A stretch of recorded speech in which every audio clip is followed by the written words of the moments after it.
Last time, we talked about how terrible ghosting and gaslighting can be for modern relationships. And trust me, they are terrible. One minute you're trying to communicate like an emotionally healthy adult. Next minute you're staring at your phone like, wait, am I the problem? Which is honestly impressive, because some people can traumatize you without even scheduling a phone call. But today, I'm going to do something dangerous. I'm going to slightly defend ghosting and breadcrumbing. Not completely. Relax. Put the pitchfork down. I'm not saying disappearing for 3 months and then returning with, "Hey stranger," is healthy human behavior. That's still emotional terrorism. But I do think modern dating conversations around ghosting became a little too black and white. Because sometimes people don't ghost because they're evil masterminds. Sometimes they ghost because they panic. They avoid conflict. They're emotionally immature. They don't know how to reject people. Or, honestly, they're exhausted and overwhelmed. Which doesn't make it good, but it does make it human. And breadcrumbing? Oh, that one's still insane. That's basically giving someone emotional CPR every 2 weeks just to keep them attached. Hey, sir, leave that poor person alone. You cannot keep reopening emotional tabs like a Chrome browser. So today we're diving into ghosting, breadcrumbing, emotional avoidance, modern dating chaos, and why relationships now feel less like romance and more like two anxious raccoons trying to avoid vulnerability. So why people ghost? Now, to be fair, sometimes ghosting happens because people genuinely feel uncomfortable confronting emotions. A lot of people were never taught how to communicate honestly. Instead of saying, "Hey, I don't think we're compatible," they choose, vanishing like a Victorian child lost in the fog. Because awkward conversations feel scary. But you know what's more awkward? Making someone wonder if you died. Modern technology made this behavior incredibly easy. Back then, avoiding someone required effort. You had to move towns, change phone numbers, fake your own death. Now, you just stop replying. That's it. Human avoidance has become subscription-based convenience. Breadcrumbing, aka keeping you emotionally on layaway. Breadcrumbing is somehow even more evil. Because unlike ghosting, they don't fully leave. Oh no. They keep returning just enough to keep hope alive. A random like on your story. A hey, a fire emoji reaction. A miss talking to you. Then they disappear again for 12 business days. They don't want commitment. They want access. You're basically emotional Netflix. They don't subscribe, but they keep using your free trial.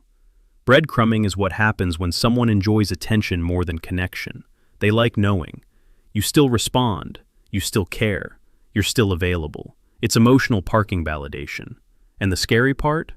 Breadcrumbing works extremely well on anxious people because the human brain loves intermittent rewards, which is also why gambling addictions exist.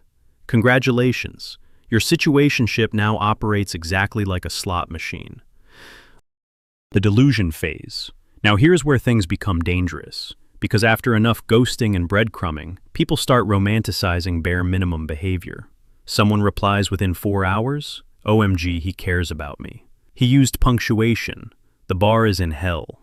Modern dating has destroyed expectations so badly that basic communication now feels like a marriage proposal. Someone says, "Hey, I'll be busy today. Talk later." And suddenly you're like, wow, emotional maturity. I may have found my husband. Meanwhile, that is literally the minimum requirement for functioning as a human adult.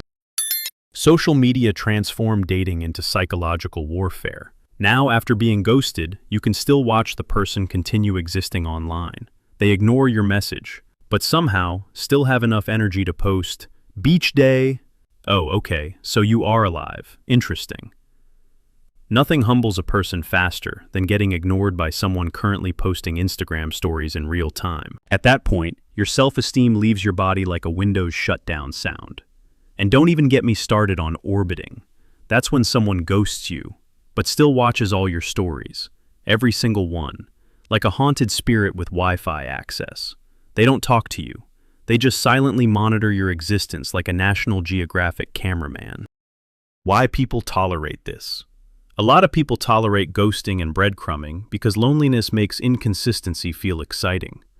When you deeply want connection, even tiny amounts of attention can feel meaningful. especially if you grew up emotionally deprived. Your brain starts treating crumbs like a full meal, and suddenly, one dry text message becomes a spiritual experience. But healthy relationships are not supposed to feel like decoding encrypted military signals. You should not need detective work, tarot cards, astrology, FBI profiling to figure out whether someone likes you. If someone genuinely cares about you, you usually won't feel constantly confused. Anxious sometimes? Sure. Human? Absolutely. But not chronically emotionally seasick. The real issue behind ghosting and breadcrumbing is emotional avoidance. A lot of people want attention, validation, intimacy, comfort without responsibility. They want relationship benefits without relationship accountability, which is basically emotional Uber Eats. And unfortunately, modern dating culture sometimes rewards this behavior, because detachment gets mistaken for confidence, avoidance gets mistaken for mystery, and emotional unavailability somehow became aesthetic. But let's be honest, being unable to communicate is not nonchalant. You're not mysterious. You just panic when feelings become real.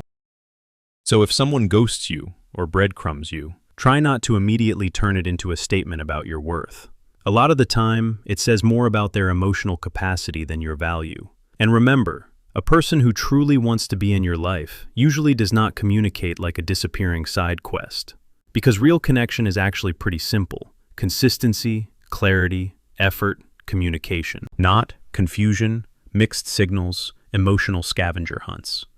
And honestly, if somebody likes you, you probably won't need to consult 3 friends, 2 podcasts, and a tarot reader to figure it out. Thanks for watching. Comment below, what's the craziest ghosting or breadcrumbing story you've experienced? And if someone suddenly texts you, "Hey stranger," after disappearing for 4 months, please remember, that is not fate. That is boredom.